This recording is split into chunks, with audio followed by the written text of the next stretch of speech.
Басылды. Запись бастым, иә? Сәлеметсіздер ме, құрметті оқушылар? Сәлеметсіздер ме, әріптестер? Бүгінгі күнге сіздерге сәттілік тілеймін.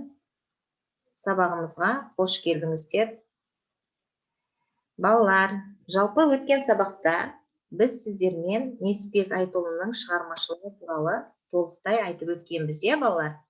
Және Бәйтерек поэмасының негізгі идеясы туралы тапсырмаларды мұқият орындағанбыз.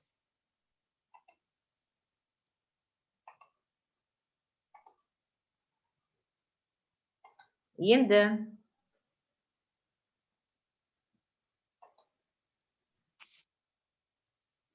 балалар, бүгін сендермен біз Несіпбек Айтұлының Бәйтерек поэмасынан шығармашылық жұмыс жүргіземіз.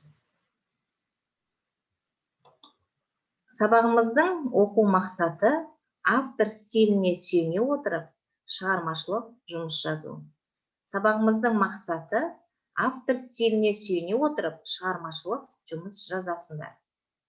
Бағалау критерийі: автор стиліне сүйенесіңдер, сұрақтарға жауап бересіңдер, шығармашылық жұмыс жазасыңдар, өз пікірлеріңді білдіресіңдер.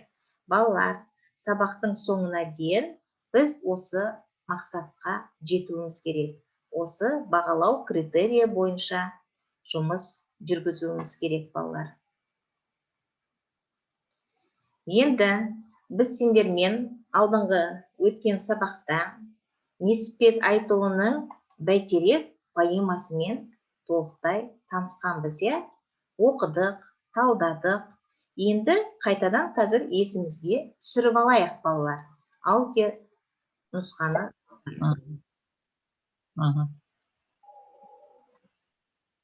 Несіпбек Айтұлы Бәйтерек поэмасынан үзінді. Ақмола, кеше ғана басқа қала, айналды Бәйтеректі астанаға, жеміреніп өз анасы емізбесе, сәбиге шайнап берген ас бола ма? Бақытың басымда тұр талай бүккен, сеземін келмегенін оңайлықпен, үзіле жаздап еді өндіршегім, өзекке тепкілеген өгейліктен. Көңілге сәуле құяр сарай нұры, астана, ел тірегі, ел айбыны, кемері шалқып жатқан Қазақстан, мұхиттың аласұрған көк айдыны, тіршілік түзегенде көркім жаңа, сұратын соқтасы екен толқын жара, армысың азаттықтың астанасы, талпынған арманына еркін қала. Жаһанның жанарында жаңа қала, жұлдыздай туа қалған өл арада, 5 жылда бой көтерген ғимараттар жайнап тұр шомылғандай самалаға. Жарламас ғажайыпты кім мұндағы, жеткенше сөздің дәмі, тілдің нәрі, алғысын жаудырады елбасыға. Бақытты бұл шаһардың тұрғындары. Қарашы, шаңырағы жас қаланың, аспанның бұлтын серпіп тастағанын, бүгіннен басталатын шежіресі Назарбаев, авторы астананың. Көрем бе астананың келешегін, елдермен алыс жақын теңесемін, сырласса не басымен ұлы Пушкин, міне есіліммен кеңесемін. Бірінші Петр патша орыстағы айбатын ақылмен тең ұстады, қайтсем де Ресейді елетеңдеп, белгілі арпалысып алысқаны. Жағадан Астана сап алыстағы, батысқа, шығысқа да қарыштады. Қазақтың Нұр Сұлтаны сондай десең, әлеумет айтты демес мен ұшқары. Аспанда мұнарасы дамылдаған, мендағы Астананың шамын жаған, әйгілі қалалардың жер бетінде бір күнде ешқайсысы салынбаған. Балалар, үзіндіні тыңдадық, иә, балалар? Ары қарай өзіміз оқығанбыз алдыңғы сабақта, балалар. Енді мынандай тапсырма, балалар, сендерге. Несіпбек Айтұлы кім? Апай, мен айтсам болады ма? Айта ғой. Айым. Несіпбек Айтұлы ақын 2012 жылғы Қазақстан мемлекетінің сыйлығының лауреаты, Қазақстан орденінің иегері, таңдамалы 7 томдығы фолиант баспасынан жарық көрген эпик ақын. Апай, қосып кетсем бола ма? Болады, Елдана, жақсы. Несіпбек Айтұлы ол сөз зергері, кең тыныстық эпикалық поэмалары мен лирикалық өлеңдері өте көп танымал ақын. Ол Қазақстанның тәуелсіздіктің жыршысы және де әрі жаршысына айналған төкпе ақын болып келеді. Өте жақсы, Айым. Апай, мен де қосып кететінім бар. Айта ғой, иә. Несіпбек Айтұлы президенттік мәдениет орталығында қызмет істеген, қазір ол Алтын тамыр журналының бас редакторы, поэзия бөлімінің меңгерушісі және де Жалын баспанасында редактор болып жұмыс. Өте жақсы, балалар. Ары қарай, ақын поэмасында қандай мәселелерді көтереді? Мен айтайыншы. Айта ғой, Аяна. Ақын поэмасында тәуелсіздік алғаннан кейінгі өзгерістер және де Ақмоланың бәйтеректі Астанаға айналуы жайлы мәселелерді көтерді. Қосатындарың бар ма? Қосатын. Апай. Айта ғой. Ақын поэмасында қазақ халқының сол кездегі тағдырын, Томирис Еділ патша, Елтеріс ханның еркін өмірімен арпалысқандарын, көк тулы Қазақстан мемлекеті туралы мәселелерді көтерген болатын. Жақсы, өте Апай, мен де қосамын. Айдана. Ақын Несіпбек Айтұлы қазіргі қазақ қоғамында қалыптасқан өзекті мәселелер, ұлтымыздың жарқын болашағы мен бүгінгі күніне әсер ететін елеулі оқиғалар туралы өзінің пікірін ашық білдіре білген. Өте жақсы. Ана тілі, ата тілі, ұлттық құндылықтар жайлы көп айтқан. Жақсы, өте жақсы, балалар. Бәйтерек деген сөздің мағынасын қалай түсінесіңдер? Карина? Бәйтерек ежелгі таным бойынша тылсым қасиетке ие алып ағаш. Бәйтерек байырғы орта түсінігін жердің дәл кіндігінде өсетін, тамыры жер асты діні адам әлемі басы рухтар мекені болып табылады. Бәйтерек ежелгі түрік сөзі. Бәй үлкен, ал терек ағаш деген ұғым білдіреді. Автор стилі басқа ақын стильдерінен несімен ерекшеленеді, балалар? Апай, мен айтсам болма, жауап берсем. Айта қойыңдар. Автор стилі басқа стильдерінен Несіпбек Айтұлы өз поэмаларында көркем әдебиет стилін қолданғаны оның ерекшелігі деп ойлаймын. Қосатыныңыз бар ма? Қандай стильде жазған, балалар? Елдана. Автор шығармаларын. Апай, мен қосып кетсем, осы Несіпбек Айтұлы көбінесе шығармаларын эпикалық және лирикалық неде жазған жанрда. Шығарманың композициялық ерекшелігі қандай, балалар? Апай, мен бола ма? Айта ғой, иә. Қай жерде? Қай сұраққа айтайын дедің? Шығарманың композициялық ерекшелігі Нұрсұлтан Әбішұлы Назарбаевтың терең еңбегімен қатар тәуелсіздік тақырыбы терең айтылған. Тәуелсіздік жөнінде ерекше көңіл бөлініп, сол туралы айтылған екен. Өте жақсы, балалар. Өте жақсы. Аида, айтамын дедім бе? Айта ғой. Яғни әр жазушы бірін-бірі қайталамайды, әрқайсысының өзіндік сөз саптауы және де бөлек стилі болады. Яғни Несіпбек Айтұлының басты мақсаты ол шынайы өмірдегі шындығын суреттеу, зат құбылыстарды бейнелеу арқылы оқырманның сезіміне әсер ету және ой тудыру болып. Өте жақсы, балалар. Керемет, жарайсыңдар. Жақсы. Енді балалар, кубизм әдісі бойынша тапсырмаларды орындаймыз. Біз жаңағы Бәйтерек поэмасындағы елбасы бейнесін суреттейміз, зерттейміз, байланыстырамыз, соны қолданамыз, талқылаймыз, содан кейін шығармаларды салыстырамыз, балалар. Ал енді бірінші сұрақ сендерге. Осы Бәйтерек поэмасында Несіпбек Айтұлының елбасы бейнесі қалай суреттелінген, балалар? Кім айтады? Айта ғой, Малика. Яғни осы Несіпбек Айтұлының елтаңбасы бейнесі әлемнің қазіргі тарихындағы кемеңгей тұлға ретінде сипатталған. Елбасы жер жаһанға мемлекеттің бейбіт және ядролық қарусыз саясатын паш етіп, Қазақстанның жоғары дәрежесін көтерген болатын. Жақсы. Опайна не болып қалды? Енді бәйтеректі тақырып етіп алудағы ақынның мақсаты не балалар? Қазақ халқының өткен өмірі поэмада қалай көрініс тапқан? Әмир?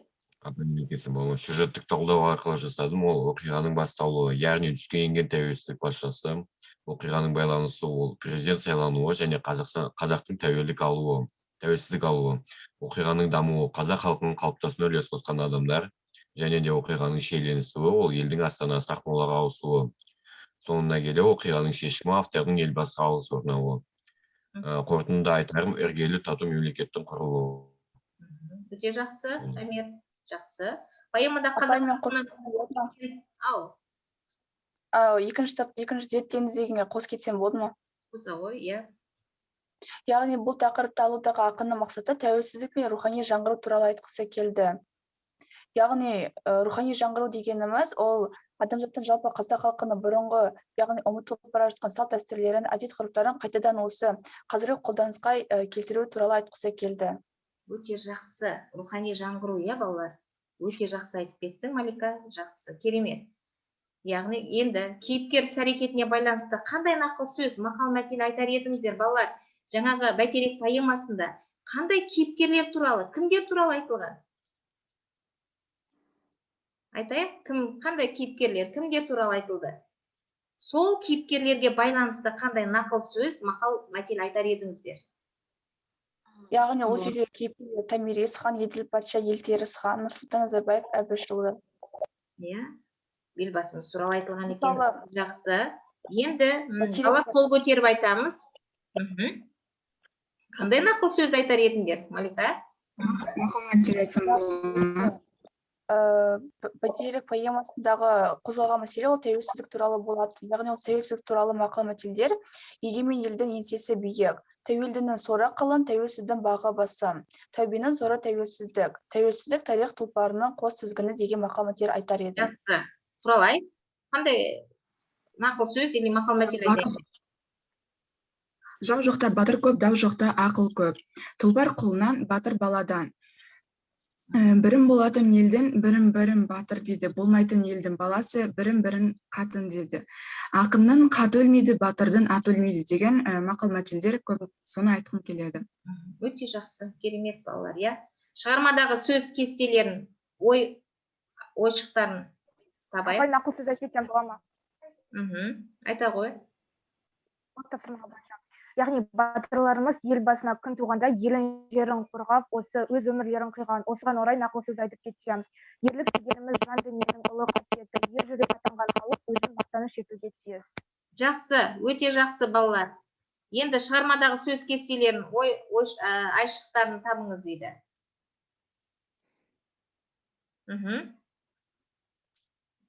Балалар. Апайым айтып кетсем болады ма?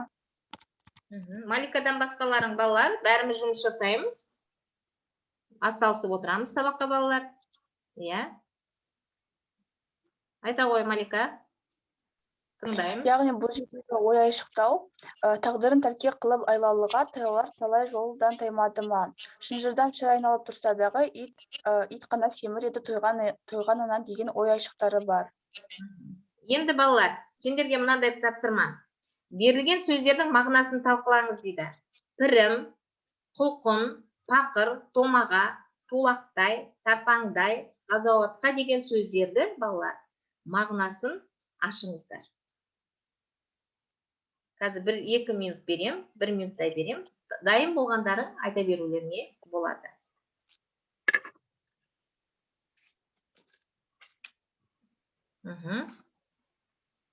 Айтсам бола ма? Дайынсың ба уже? Құралай, айта ғой. Пірім дегеніміз ол рух, аруақ, яғни қолдап қорғаушы. Құлқын дегеніміз тамақ, кеңірдек. Пақыр дегеніміз халы, мүшкіл, байғыз, сорлы деуге болады. Жақсы, ары қарай. Томаға дегенді кім айтады? Томаға деген қандай Демесем бола ма, апай? Айдана? Томаға дегеніміз қыран құстардың екі көзін саңлаусыз жауып тұратын құрал жабдық. Оны бүркітті жақсы баптауға, басқа адамдарға тиіспеу үшін қолданады. Жақсы, тулақтай деген мағынаны қандай мағына береді? Тулақтай деген Тері деген. Амир. Тулақтай ол жүн сабау үшін немесе төсеніш үшін пайдаланатын кептіріп қатырылған шикі тері. Тағы да? Апай, тарпаңдайды айтсам бол ма? Ау, айта ғой. Тарпаңдай деген сөзге. Иә, тарпаңдай. Жабайланып кеткен жылқы деген ойда. Мағынаны береді. Тағы қосатындарың бар ма тарпаңдай дегенді? Тағы қандай мағына беретін? Білеміз бе? Асау. Асау жылқы. Жойылып кеткен жабайы жылқы. Ғазауатқа деген кім айтады? Қандай мағына береді ғазауатқа деген? Дін жолындағы қасиетті соғыстар. Жақсы, балалар. Тағы да қосатындарың бар ма? Мысалы, пірім деген сөзді, мысалы, тағы да қалай айтуға болады? Пірім деген сөзді. Менің пірім Сүйінбай дейді, мысалы. Жамбыл атамыз айтады, менің пірім Сүйінбай дейді. Ұстаз. Ден сол аруақ қолдаушы ғой, негізінен. Әулие, менің ұстазым деген мағынада ма? Иә, синонимдерді алатын болсақ. Жақсы. Енді тексерейікші, балалар. Жаңа сендер айтқан сөздерің дұрыс бе екен? Пірім, қолдап, қорғаушы, рух, аруақ деген мағынаны білдіреді екен. Дұрыс па? Құлқын деген, мысалы айтамыз ғой. Құлқыны тоймай жатыр деп. Тамақ кеңірдек, иә? Қарабастың қамы өз пайдасы екен. Өз пайдасын ғана ойлайтын адамды солай құлқын деп айтады екен. Өз пайдасына ғана жұмыс істейтін адам. Тақыр халі мүшкіл, байқұс, сорлы деген мағынаны білдіреді екен, дұрыс айттыңдар. Томаға қыран құстың көзін жауып тұру үшін басына кигізіп қоятын былғары тұмылдырық екен. Тулақтай жүн сабау үшін немесе төсеніш үшін пайдаланатын кептіріліп қатырылған шикі тері екен. Тарпаңдай жабайыланып кеткен жылқы. Осылай айттық па жаңа? Ғазауатқа мұсылман діні жолындағы қасиетті соғыс екен. Жақсы, балалар, өте жақсы. Енді назарымызды неге аударайық, балалар? Шығармашылық жұмыс жүргіземіз қазір. Рафт әдісі бойынша автор стиліне сүйене отырып шығармашылық жұмыс жүргізесіңдер. Шығармашылық жұмыс жасаған кезде міндетті түрде дескрипторға көңілдеріңді аударыңдар. Автор стиліне сүйеніп жасайсыңдар. Рөлге енулерің керек, аудиторияны жандандыруларың керек, жанрлық ерекшеліктерін сақтауларың керек, тақырыпты аша білулерің керек. Енді қазір рөлге мен тарихшы, әдебиетші, бәйтерек, елбасы деген рөлдерді алдым. Ол рөлге кіретін адамдардың аудиториялары бар. Яғни тарихшы оқушыларға баяндама жазады. Оның тақырыбы Астана тәуелсіздік белгісі. Әдебиетші жас балаларға ертегі жазады. Оның да тақырыбы Астана тәуелсіздік белгісі. Бәйтерек туристерге хат жазады. Тақырып Астана тәуелсіздік белгісі. Елбасы халыққа үндеу жазады. Яғни оның да тақырыбы қандай болады? Астана тәуелсіздік белгісі. Апай, тарихшы деген рөлді алсам деп едім. Иә, балалар, өздеріңе қай рөл ұнайды, соны орындаймыз, балалар. Түсінікті ме? Өздеріңе қай рөл ұнайды? Біз егер мектепте болсақ, мен сендерді топқа бөліп тастар едім, балалар. Сен тарихшы, әдебиетші, бәйтерек тобы, елбасы тобы. Иә? Қазір біз онлайн оқып отырғандықтан, балалар, сендер өздеріңе қай рөл ұнайды, соны алып тапсырманы орындай қойыңдар. Уақыт берілді.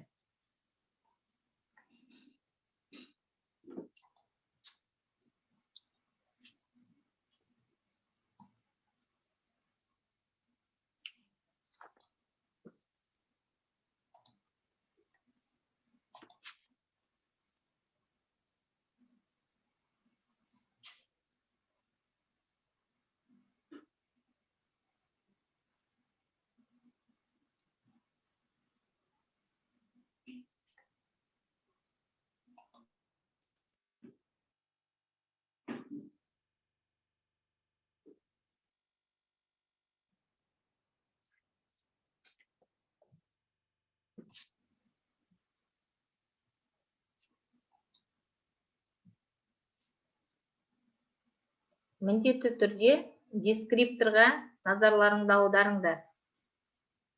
Аудиторияларың. Міндетті түрде аудиторияны қараңдар. Оқушылар, жас балалар, туристер, халық болу керек. Форматтарың берілген.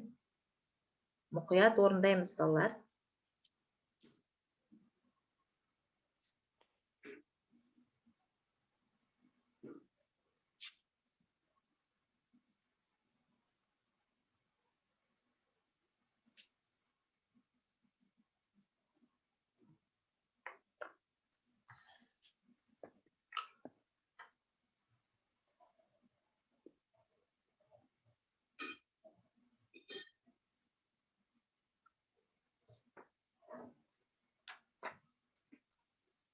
Апай, мен дайынмын.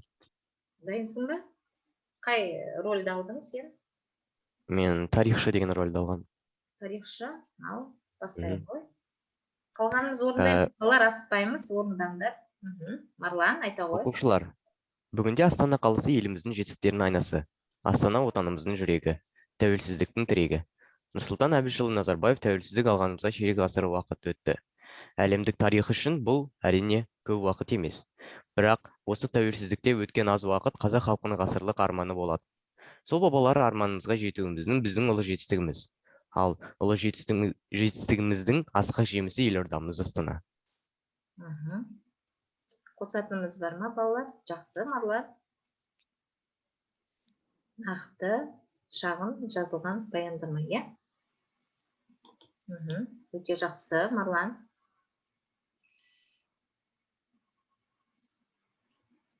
Қосатынымыз бар ма? Айдана, қол көтеріп отырсың ба? Апа, мен бәйтерек деген рөлді алдым. Айтсам бола ма? Малика, дайынсың, иә? Иә, туристерге қарап. Құрметті туристер, біз сіздерді Астана қаласында қуана күтеміз. Қазіргі таңда Астана қаласы көркейіп дамып жатыр. Асықпа, Малика, естімей қалдым мен, дұрыстап. Кішкене асықпай дұрыстап оқы, иә? Жарайды. Құрметті туристер, біз сіздерді Астана қаласында қуана күтеміз. Қазіргі таңда Астана қаласы көркейіп дамып жатыр. Астана бас қала. Бұл туристерге тартымды және Қазақстан астанасының тұрғындары мен қонақтарына жайлы өмір сүруге қолайлы заманауи қала. Астана Есіл өзені бойында орналасқан. Астана қаласы 1997 жылы Қазақстан астанасы болып жарияланды. Мұнда көптеген саябақтар мен ғимараттар, көптеген қорықтар бар. Туристер осы жерлерді көру үшін көптеген жерлерді аралайды. Астананың жанында Қорғалжын қорығы орналасқан. Астана дамып көркейе түсті. Гүлденген астанамыз, түрленген жас қаламыз, елдік пен тұтастықтың ғажайып үлгісі. Астанадай ғаламат қала қазақ жерінің мәңгілік жер иығына айналды. Біз сіздерді өзіміздің Астана қаламызды күтеміз. Ізгі тілекпен, Бәйтерек. Жақсы. Тағы да қосатынымыз бар ма? Олар дайынбыз ба? Әлде жазып жатырсыңдар ма? Апай, ертегі әдебиетші. Балаларға ертегі. Кім айтады? Қолдарымды көтеріп отырыңдаршы, балалар, мен дауыстарың бәрін бір-біріне ұқсайды. Айданам кім? Аида? Айта ғой. Әдебиетші. Ертеде бір ауылда үлкен бір қария өмір сүріпті. Бір күні қария жолға шығады. Күн қатты ыстық екен. Және де осы ұзақ жол жүріп келеді. Шаршап шалдығып келе жатырса, алыстан бір теректі көреді. Осы терекке бір жетіп алсам, демалып алар едім деп жүре-жүре сол терекке де жетеді. Оның көлеңкесіне отырып тынығып алады. Бір уақытта талға тіл бітеді де, сен кімсің деп сұрайды қариядан. Мен бір жолға шыққан қариямын деп жауап береді. Қария кішкене тынығып алған соң жолға шығамын. Сонда тал, менің тамырларым шөлдеп, бұтақтарым сынғалы тұр. Жолыңда су болса, келеріңде құйып кетерсіз деп қарияға сөйлейді. Жарайды деп қария жолға шығады. Келе жатырса, аспанда қара бұлт торлап, жауын келе жатыр екен. Қария теректің бір тілегін орындайын деп, бұлт, жолыңдағы терекке нөсеріңді жауа кет деп байқай салады. Біраз уақыттан кейін қария сапарынан соңында ауылына қайтып келе жатырса, бұрынғы терегі үлкен бәйтерек болыпты. Қария қатты таң қалып, қуанады. Теректің саясында аңдар көлеңкелеп, төбесінде құстар ұя салып әндетіп жүр екен. Мұны көрген қария терекке келіп, енді сен үлкен бәйтерек болдың, жапырағың жайқалып, тамырың тереңдеп, көлеңкең кеңейіп өсе түс деп тілегін айтады. Осылайша бәйтерек өз көлеңкесімен халқын қуантып, төбесіндегі құстар ұя салып, тәтті өмір кешіпті. Өмір кешіпті деп, ертегіні сен кішкентай балаларға арнадың, иә? Тағы да жазғанымыз бар ма балалар? Ертегі, баяндама жаңа, хат. Жазғандар бар ма? Елдана, сен қайсысын алдың? Мен елбасы халыққа үндеуді алдым. Үндеу. Мемлекетіміздің аса маңызды тарихи сәттерінде халқыма үндеу жолдайтынымды білесіздер. Бүгін де баршаңызға үндеу жариялағалы отырмын. Кез келген мемлекеттің бас қаласы болуы заңды, өйткені ол елдің тәуелсіздігі мен дербестігін айқыштайтын бірден-бір белгісі болып табылады. Еліміздің егемендігіне 30 жыл толып, биыл міне 31 жылға қадам басатын боламыз. Жеткенімізден жететіндеріміз көп, істеген істен атқаратынымыз көп. Астана тәуелсіздіктің жемісі десек, жемісті баптауға тура келеді. Ал оның баптаушылары міне, бағбандары біз жастар болуымыз тиіс. Өйткені біз де тәуелсіздікте туған ұрпақпыз. Сол тәуелсіздігіміздің жемісіміз. Өте жақсы. Яғни сен халыққа үндеу айтып жатсың, иә? Тағы да қосатынымыз балалар. Төрт-ақ оқушы оқыды. Қалғанымыз қайда? Кім оқиды? Үндеу, хат, ертегі, баяндама. Балалар.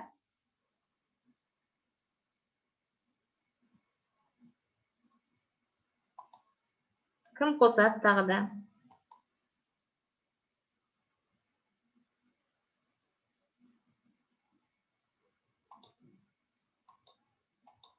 Балалар. Үндеу жазғандарың бар ма тағы да? Не істеп отырсыңдар, балалар? Баяндама жазған, ертегі жазғандарың бар ма тағы да? Астана тәуелсіздіктің белгісі дейді.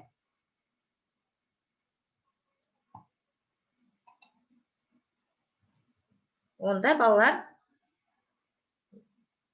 орындайсыңдар.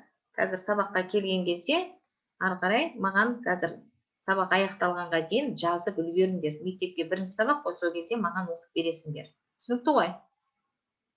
Ал енді өз жерде Астана тақырыбына цинквейн жазайықшы балалар, 5 жолды өлең.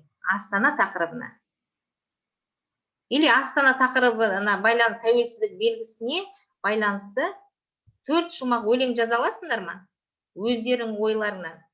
Сендер мысалы тәуелсіз елдің ұланысыңдар, иә? Тәуелсіз мемлекетте тұрамыз. Тәуелсіз елдің патриоты боламыз, иә балалар? Біз патриотпыз. Ал тәуелсіздік туралы кім өлең жаза алады? Өз ойларыңнан. Тәуелсіздікке байланысты.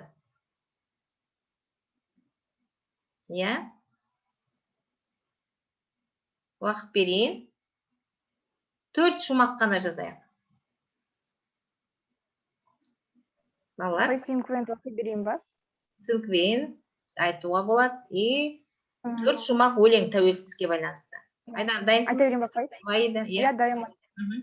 Тәуелсіздік. Мемлекет саяси жарияланады, сақталады, қабылданады. Тәуелсіздік мақтаныш сезімін оятады, еркіндік. Жақсы. Ал енді бізде ақындарымыз бар ма? Айдана, сен бір шабытың болушы еді ғой, Елдана, Текес Елдана.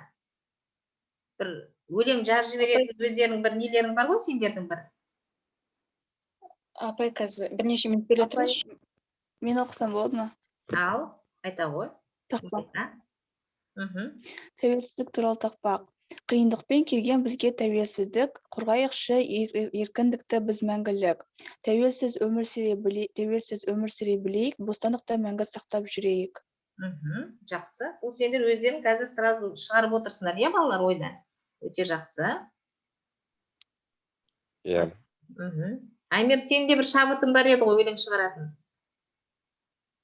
Иә, апай, қазір жазам.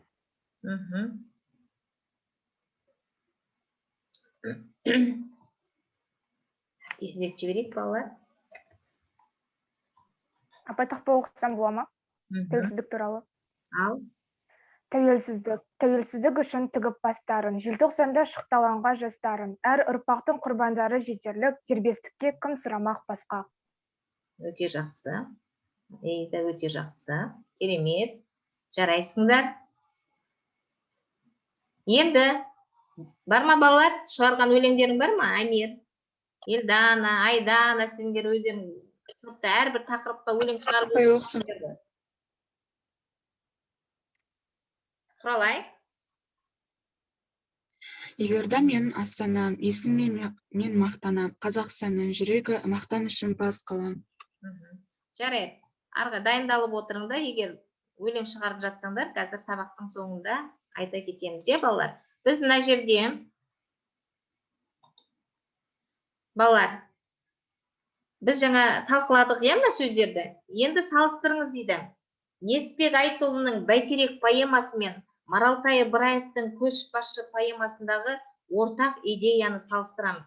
Қазір дәптерлеріңді ашасыңдар да, бүгінгі күнді жазып, Бәйтерек поэмасы мен Маралтай Ыбыраевтың Көшбасшы поэмасындағы ортақ идеяны салыстырып, Вен диаграммасын жазасыңдар. Апа, тақпақ айтып кетсем бола ма, мен жаздым. Қазір сендерге тапсырма, балалар, Вен диаграммасын жасаймыз, салыстырамыз. Білеміз ғой, балалар, ортақ белгіні табамыз. Түсінікті ғой, дәптерлеріне орындай қойыңдар. Ал енді Амир айта ғой. Амир? Желтоқсанның айта берейін бе, апай? Мәнерлеп тұрып айтшы. 20 жыл азаттық, өзіндік құрсаудан да босаттық. Ақтадық біз ата-бабамыз мүмкін, қолда қазір көк тумен бостандық. Енді қараңдар, тәуелсіздігіміздің біз неше жылдығын тойлайын деп жатырмыз биыл?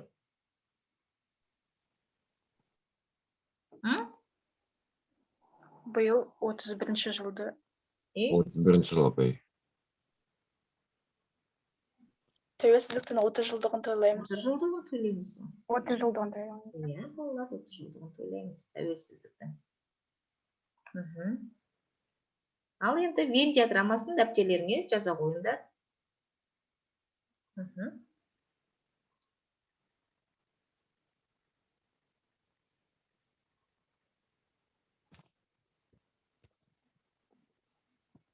Несіпбек Айтұлы Бәйтерек поэмасы дейміз, екінші жағына Маралтай Ыбыраевтың Көшбасшы поэмасы дейміз, ортасына ортақ белгіні табамыз, балалар.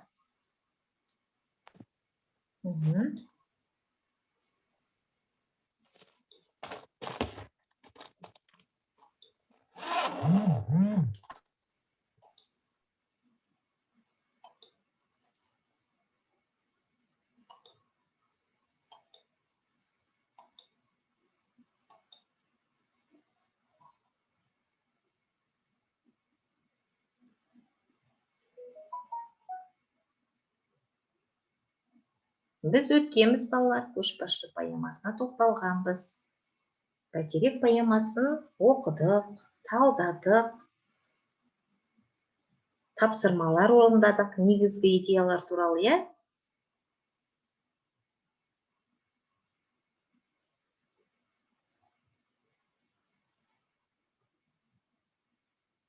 Кім айтады?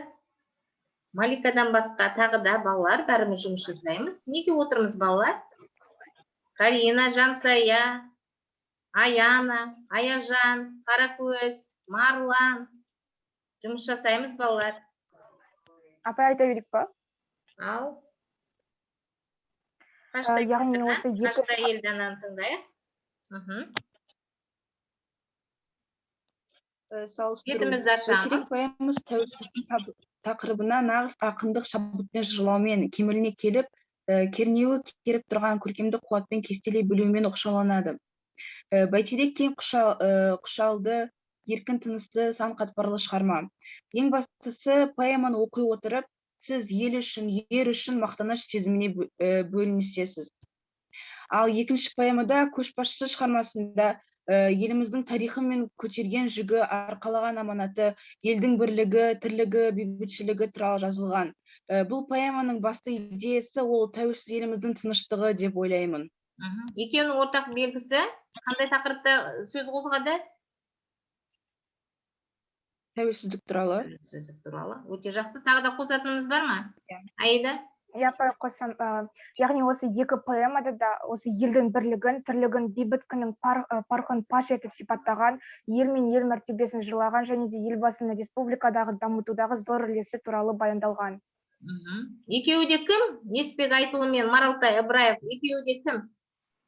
Екеуі де ақын болып келеді. Екеуі де ақын, жазушы. Ақын, иә? Апай қосып бола ма? Айта ғой, Елдана. Және де екеуі де өз поэмаларында осы қазіргі қазақ қоғамында қалыптасқан өзекті мәселелерді жырлаған, жазған. Өте жақсы. Қосатынымыз бар ма, балалар? Апай, мен қосып жіберсем болады ма? Қоссам болады ма? Қоса ғой, жақсы. Несіпбек Айтұлы мен Маралтай Ыбыраевтың шығармаларының ортақ идеясы қазақ халқының тарихы, заман дәуір шындықтары суреттеледі.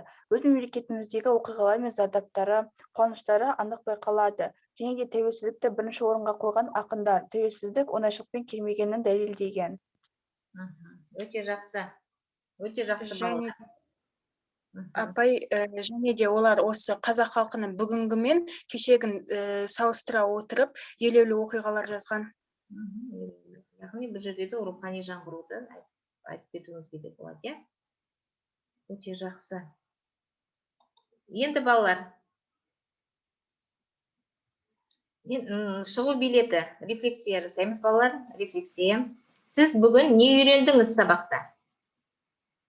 Сендер сабақта бүгін не үйрендіңдер? Не білдіңдер? Мен көптеген ақпараттарды білдім және де үйрендім.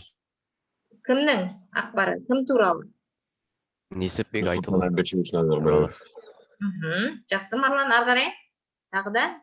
Мен бүгінгі сабақта Несіпбек Айтұлының осы автор стилінен басқа стильдердің несімен ерекшеленетінін және де осы Бәйтерек деген поэмасындағы тақырып алған ат